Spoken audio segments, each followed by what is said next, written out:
안녕하세요. 오늘은 요실금 수술에 관심 있는 분들을 위해서 산부인과 전문의가 추천하는 요실금 수술 시기 이것에 대해서 한번 알아보려고 합니다. 요실금 수술을 해야 될 거는 같은데, 이거 언제 하지? 이러다 계속 미루고 있는 분들은 꼭 참조하시면 좋겠습니다. 요실금은 여러 가지 원인으로 발생할 수 있고, 또 수술은 아주 심한 증상을 완화하고 일상생활의 질을 향상시키는 데 굉장히 효과적인 해결책입니다. 자, 그럼 수술 시기에 대해서 한번 자세하게 알아보겠습니다. 안녕하세요. 산부인과 전문의 이재성입니다. 보통 우리가 요실금이라고 하면 방광 안에 있는 소변이 본인의 의지와는 상관없이 바깥으로 새는 것이 바로 요실금입니다. 이 중에 우리가 방광을 보면 이 방광 그리고 안에 소변이 있다가 이게 요도를 통해서 이쪽 그 바깥으로 새는 게 요실금인데, 방광에 이상이 있는 경우가 있고 요도에 이상이 있는 경우가 있습니다. 그래서 이 두 가지를 좀 구분해서 치료가 필요한데, 일반적으로 방광에 이상이 있는 경우는 방광의 기능 장애로 발생되는 어떤 과민성 방광이나 어떤 긴장성 요실금, 이런 경우가 많습니다. 이럴 경우에는 약물 치료가 주로 주된 치료로 방광의 긴장도라든지 예민도를 풀어주고 급박성 요실금을 해결해 줄 수 있는 약물 치료를 많이 하게 됩니다.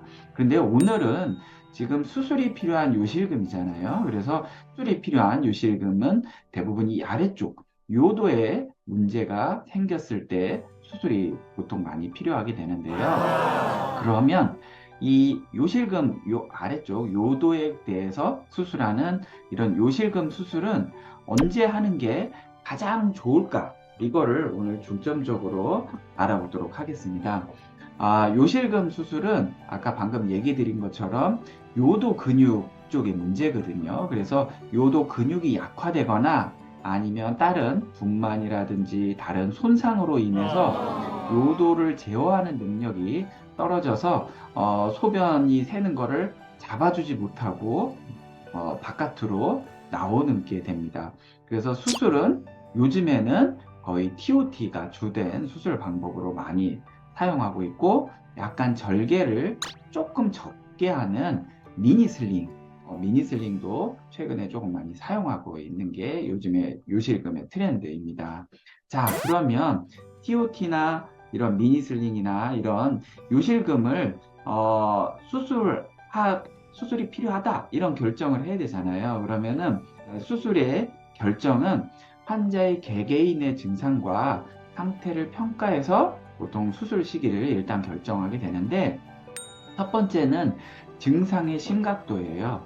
그래서 증상의 심한 정도가 우리가 하루 일상 생활에 얼마나 영향을 많이 미치는지를 또 평가를 해야 되고, 두 번째는 생활의 질입니다. 요실금으로 인해서 일상생활에 계속 제한을 받고 할 경우는 꼭 수술을 고려해야겠죠. 그리고 세 번째로는 전통적인 치료 방법의 실패. 이건 일반적으로 우리가 어떤 가벼운 약물 치료나 아니면 케겔 운동, 이런, 그리고 또 요즘에는 기구, 케겔 운동을 시켜주는 기구 같은 것도 많이 나와 있는데, 이런 보조기구를 사용해도 더 이상 조절이 안 된다든지, 그리고 환자가 개인적으로 치료 방법 여러 개 중에 본인이 그냥 수술을 더 선호하는 분들 같은 경우 오히려 수술 쪽으로 더 많이 할 수 있는데요. 그래서 이 네 가지를 따라서 우리가 이제 일반적으로 수술 시기를 결정을 하는데, 적절한 수술 시기, 제일 좋은 수술 시기는 어디일까?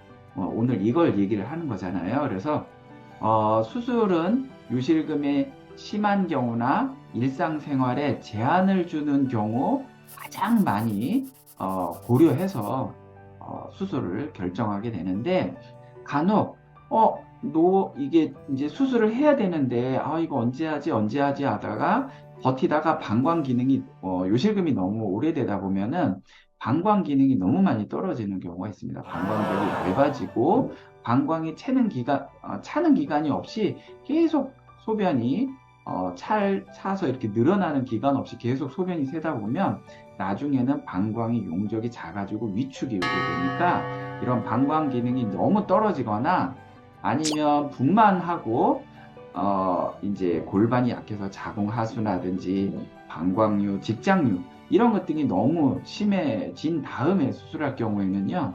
우리가 수술하는 조직이 너무 연하고 흐물거려서 수술 후에도 이 효과가 좀 많이 떨어지는 경우가 있습니다. 그래서 너무 이게 수술이 필요한 시기가 도래했을 때 방치하지 마시고 그 담당 선생님과 상의를 해서 어느 때에 수술하면 좋을지 서로 상의해서 결정하시는 것이 굉장히 중요합니다.